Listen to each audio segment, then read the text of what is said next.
Wow, sarap ng ulam namin ngayong gabihan ito. Ayan. Nag-adobo ako ng manok. Nga pinapatuyuan ko ito sa sabaw. Gusto ko yung nagmamantika siya. Ganito ako magluto ng adobong manok. Ayan. Iyaw ko ng maraming sabaw. Kasi ang pangit. Okay na yung lasa niyan, mga idol. Yan, ito, tatlo lang naman kami dito. Tapos yung aking anak, hindi daw ata kakain. Nandun lang siya sa computer. Basta't may pagkain ay hindi mo man masasabi na wala siyang kakainin. May pagkain naman. Kasi ayaw ko nang nalilipasan ng gutom yun. Kaya nakaharap sa computer, makulit.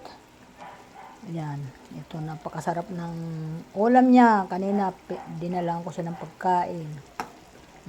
Nagagalit na sa akin. Pakain daw ako ng pakain. Kakain lang daw niya. Mabuti nga may kinakain. Yung iba nga dyan, walang kinakain eh. Diba mga idol? Galit pa. Napakain na nga. Siyempre, pinapakain ko. Sabi ko nga, mabuti nga may nagpapakain sa'yo. Ang asawa mo nga matanda eh. Hindi ka maayos pa alagaan eh. Ayan. Kaya natutuwa naman ako kasi nandito ka sa akin. Kung anong kakainin ko, kinakain mo. Ayan, di ba? Ganyan ang nanay.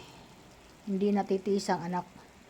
Pero yung anak natitiis yan Pero yung nanay natitiis ng anak. Pero may mga anak din na hindi nakakatiis sa nanay, mahal na mahal nila yung kanilang magulang. Gaya sa akin, binigyan ako ng Panginoon ng mga anak napaka mababait.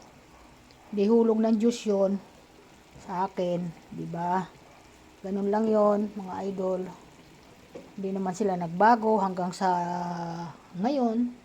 Hindi nagbago sa magulang nila, kaya natutuwa naman na ako sa buhay ko na ganito kahit na may mga karamdaman.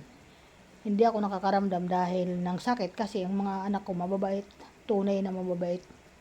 Yun lang po mga idol, magandang hapon, ay gabi na pala ngayon. Ayun, pinapatuyuan ko na lang yung aking niluluto ng sabaw. Kaya ayan. Mabuti na lang ang anak ko hindi na tunay silang magkakapatid. Kaya ayan, sila tunay din ang mga ugali nila magkakasama, magkakapatid, nagtutulungan. Kaya yan, tuwan-tuwa ko sa buhay ko, nangyari sa akin to. Maraming salamat sa Panginoon, binigyan mo ako ng mga anak ng mga mababait. Yun lang po, Panginoon. Sana po hindi magbago ang mga anak ko. Thank you, bye-bye. Gandang gabi na lang po sa lahat. Thank you po. Ingat po tayo lahat. Thank you.